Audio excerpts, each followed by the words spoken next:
Y'all can have a seat. Big things are happening here at Overflow. We've got lots of stuff happening. First of all, we're in a vision series where we're unpacking the values that we really hope typify us now and also going forward. On top of that, 2 weeks from today, we're having Vision Sunday. So if you want the inside scoop on just exactly where we're heading for the next 5, 10, forever years, that's something you're going to want to be a part of. And then November 6th, we got another huge day of things going on there too. But also, you have a part to play in this. This is not just okay, we get to have some awesome teaching from Elijah and sometimes Chad, sometimes awesome from Chad, teachings about the values and stuff that we love. But also, you have a part to play. Hopefully, on your way in, you got this corner card. If you have one, hold it up, please. Hesitation. On your way out, if you do not have one, grab it. But hopefully, this is your part to play. So, listing out 8 people in your life you have a meaningful relationship with who do not yet know Jesus.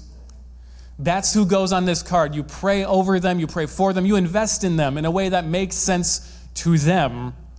And then inviting them into the church, into whether it's, our vision, our values, big day, whatever it is, but bringing those people in because we believe that what we do here is not just for us. What we do here is for everybody because we believe Jesus is for everybody. So, that being said, that is your part to play. Invite somebody to join you on your journey with Jesus. Make sense? All right, still waking up, but we're going to work on this. We'll be okay. We're unpacking more values, and so we've got 2 today, like we've been doing, and so I get to talk to you about love and generosity. And I like treating these together because, one, they're kind of synonyms if you really think about it long enough, but also they're both reactions. Because of what Jesus did for us, we love other people. One of the practical ways that looks is being generous, right? If you're like, man, that is a really loving person, they're probably generous, right? So that's why I want to treat these together. So let's go back to the passage we read. I'm going to do my thing, and we're gonna get some more context on the passage because I couldn't not. So we're going to do that. But Matthew chapter 22 is where we're going to be talking about this greatest commandment. But this passage comes in the middle of what's sometimes called Holy Week, which is the last week before they murdered Jesus. So he's having very important conversations. He's having very detailed conversations. He's having very technical discussions with a lot of smart people and having a lot of really meaningful conversations with his disciples. This thing that we're about to read is one of the highly technical conversations that he has with some people that didn't like him. So, Matthew 22, starting in verse 34, goes like this. Hearing that Jesus had silenced the Sadducees, the Pharisees got together. One of them, an expert in the law, tested him with this question. Teacher, which is the greatest commandment in the law? That is a set-up question. That is more of a set-up question than, hey, Han, does this dress make me look fat? You laugh. I know that all y'all have gotten in a fight over that one. But this is a set-up question. First of all, no one agreed on what the answer to this question should be. And when you get introduced to these groups, first of all, Sadducees, Pharisees, they're different groups of people that are leading different parts of Judaism at that time. So Jesus came into Israel in a time of heavy disagreement on how to best follow God. And so the Sadducees, they had a different answer to what this greatest commandment thing was. They actually rejected most of what you would call the Bible, and they had just 5 books they really liked off to one side, and so their answer was one thing. The Pharisees were some other people, and they accepted all of what we would call the Old Testament and a bunch of their other traditions and teachings on top of that, and they're like, this is equal with all that. And so when we say greatest commandment, it means everything that we're taking in, and that's a bit much. There's another group called Zealots, who a couple of them actually made it into Jesus' disciples. But what they would say is the greatest commandment is don't make idols. Unfortunately, they were a little pointed about that discussion. And so You know where we're going. They actually got a nickname of the Sicarii, which was named after the dagger they would use, because they thought that coinage with a face on it was idolatry, and anyone who used it should, die. And they did that a lot. And so, when someone walks up to Jesus and is like, hey, what's the greatest commandment? They're picking a fight. And in typical Jesus way, he gives a brilliant answer. Jesus replied, love the Lord your God with all your heart, with all your soul, with all your mind. This is the first and greatest commandment, but a second one is like it. Love your neighbor as yourself. Now, if you've been around church, or even if you've not been around church, you've probably heard this a zillion times. This is a very familiar passage to us, but something really key is going on just under the surface with this. So bear with me for 2 minutes and we'll get out of the technical jargon, but give me 2 minutes, okay? What's happening here is called Gezerah Shavah. You do not need to know that, but that's the technical name for what's happening. And essentially, it's one teaching method a bunch of rabbis would use that was incredibly difficult to pull off, but essentially you make two quotes from the Old Testament that are connected by a single linking word.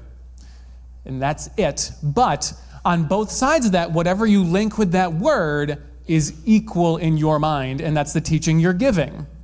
So, the two passages Jesus is quoting is Deuteronomy 6, that's the love the Lord your God passage, and Leviticus 19, that's the love the neighbor as yourself. If you're curious, the linking word is ve'ahavta, which is the and you will love. But both sides of that are equal to Jesus, which means in responding about what's most important, love God and love other people are on the same playing field and equal. So, it would be a little asinine if someone said, I love God, but I hate that person. Jesus is like, you broke the one rule. No, it doesn't quite work. Or if it's like, oh man, I love other people, this is going well, I struggle with God. Well, you're struggling with one thing there, actually, at least in Jesus' mind. Because to Jesus, those are equally important. Another way to put this is we love God by loving other people. Or one of the primary ways in which we love God is through demonstrating our love for other people. And it is at this point that love and generosity make a lot of sense. So this first value of love, our little catchphrase around it is, love is our calling. Right? We believe we're called to do this. First of all, Jesus said it's the greatest commandment. Probably what we're called to do, right? But love is our calling. It should not need to be said, but I'm going to. We're not talking about romantic love here, by the way. I get butterflies when they walk in the room. Cool. That's a different thing. But we're talking about self-sacrificial, I'm looking out for somebody else more than myself, no matter what is best for me. I'm going to do what's best for them. That kind of love. Right? And so as I was thinking about the sermon, I was like, okay, love is our calling. How are we doing at that as Overflow? And so it was well, this is kind of one of those happy moments, right? Because it's I think we do this really well. We look out for other people. Let me give you a great example.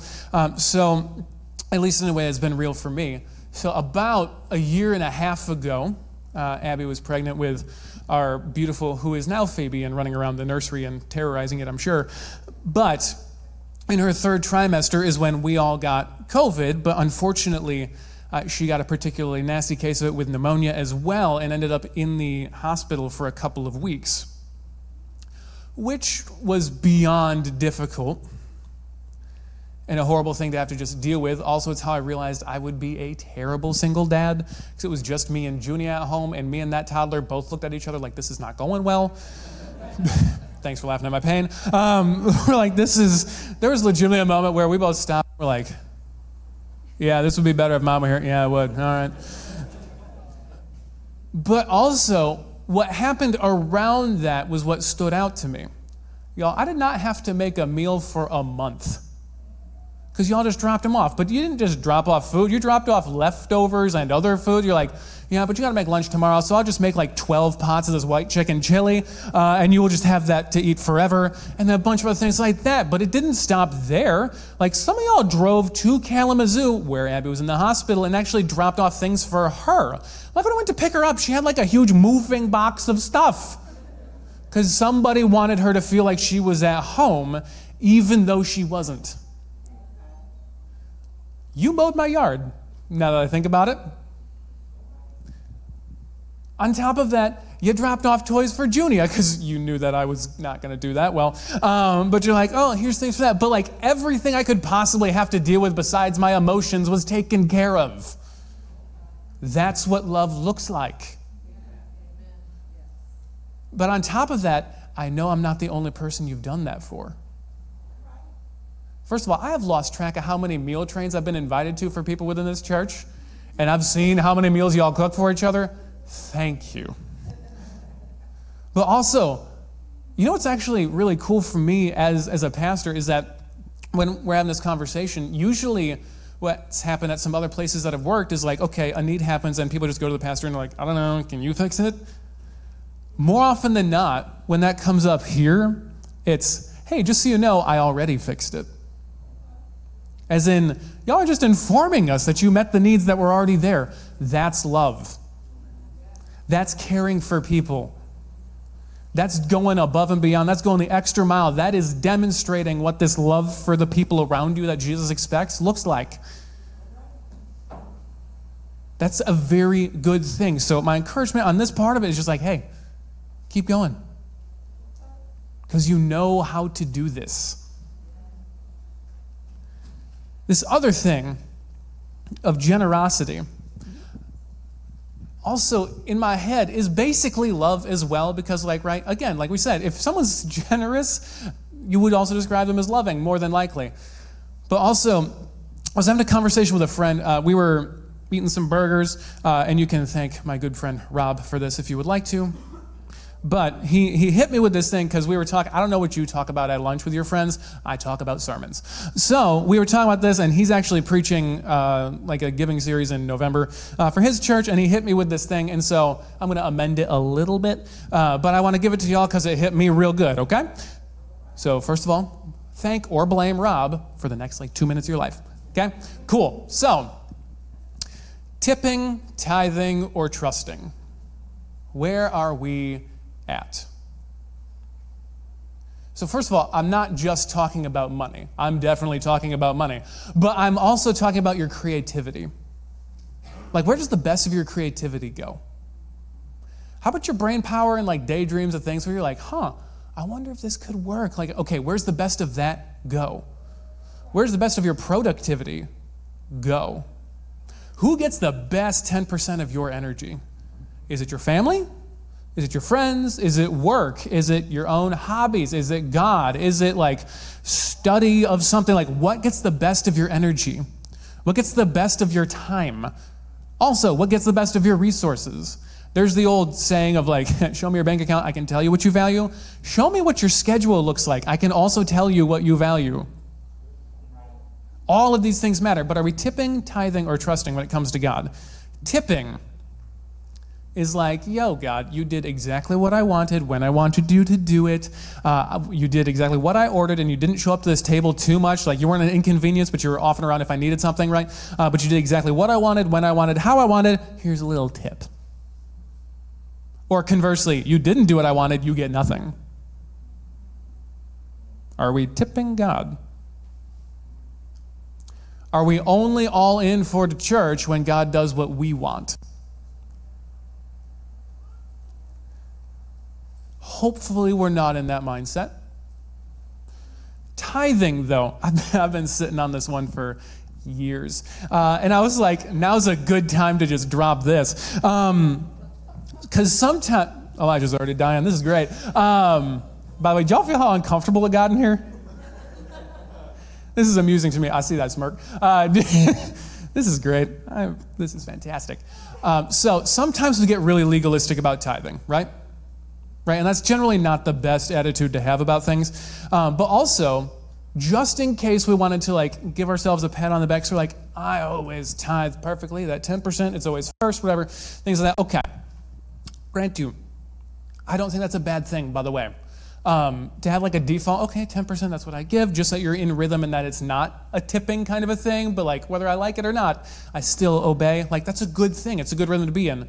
But by the way, in case we wanted to pat ourselves on the back too much on that front, if you wanted to be an extremely legalistic person, and you wanted to be I do my biblical tithe all the time, did you know it's not actually 10%?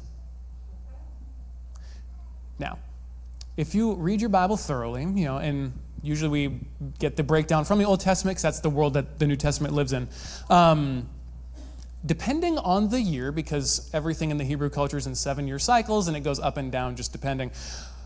In a given year, a faithful tithe in Hebrew culture would be between 23 and 32%. First off, there's the first 10%, whatever you have, right? So that'd be that tithe. But then there's also another tithe for partying. So essentially, I'm not actually lying to you. That's true. What it is. It's called the Jerusalem Tithe. You can read about it in Deuteronomy. But essentially, that next 10% you save so that when you go to Jerusalem for a pilgrim festival, you can party and spend it there.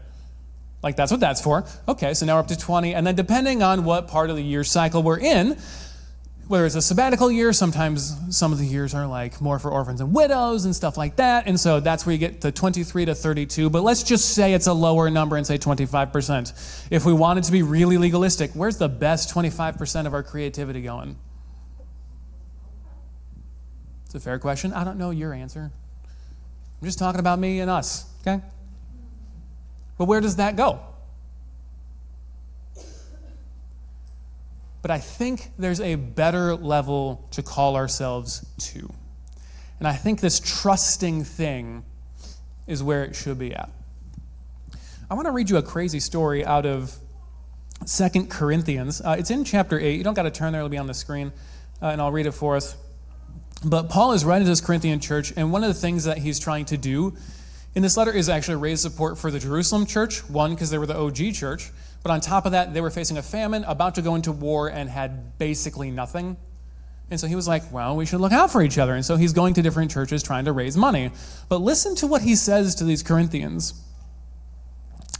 And now, brothers and sisters, we want you to know about the grace that God has given to the Macedonian churches. Oh, grace of God. We're going to talk about salvation, right? Nope.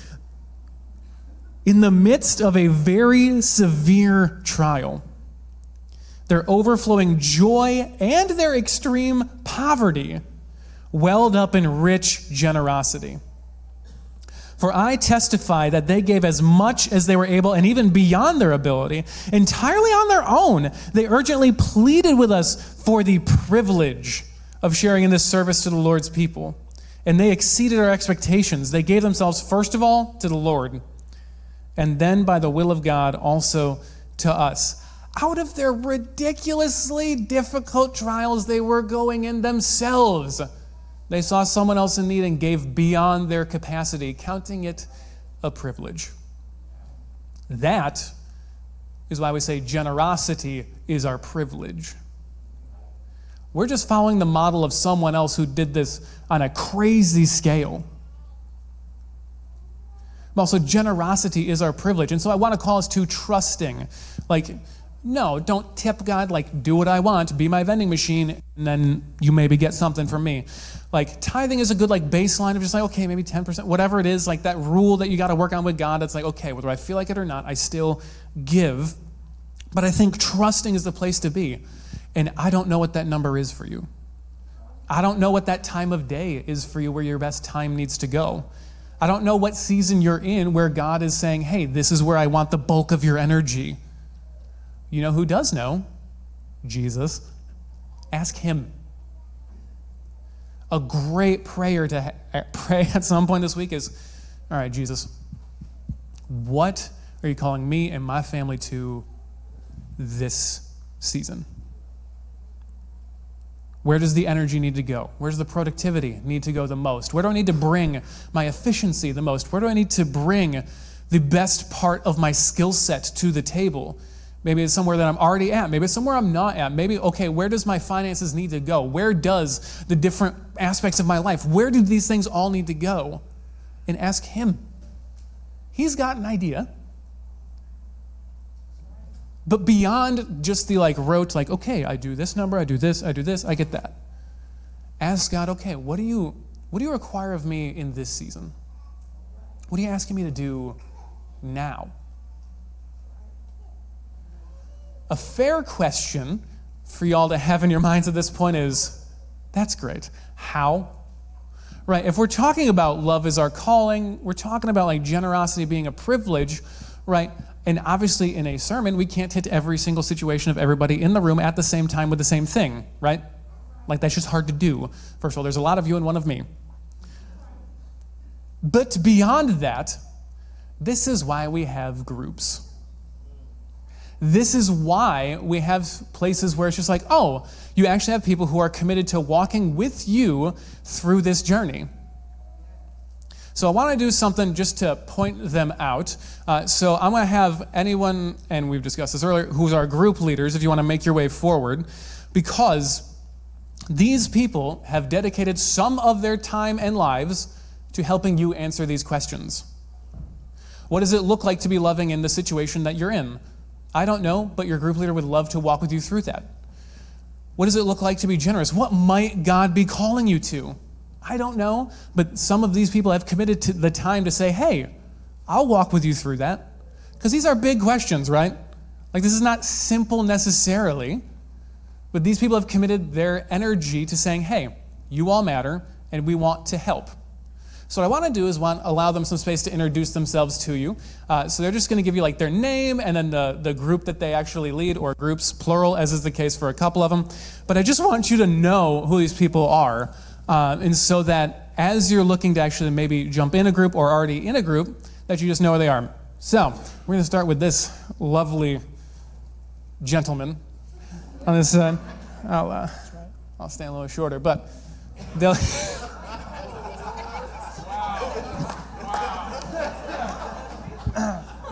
Can we start that moment over? So I'm going to hand the mic around to them, and they'll give you their name and the groups they lead.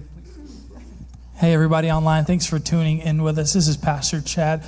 For those that don't know me, my name is Joel. I get the honor and privilege to lead our worship and tech team. So if that's a gifting that you feel like you really have, or just maybe even a gift that you want to grow in this season, right? We're talking through seasons. Come see me. I'd love to talk to you. There's always a spot available to serve on our worship and tech. I'm Tracy. I head up the security team for the church, and I also help out with our men's group on Thursday nights.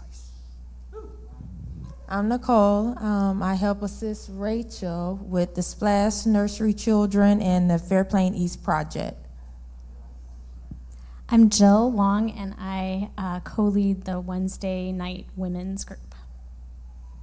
And I'm Brenda Morris, and I co-lead with Jill the Women's Night Women's Group.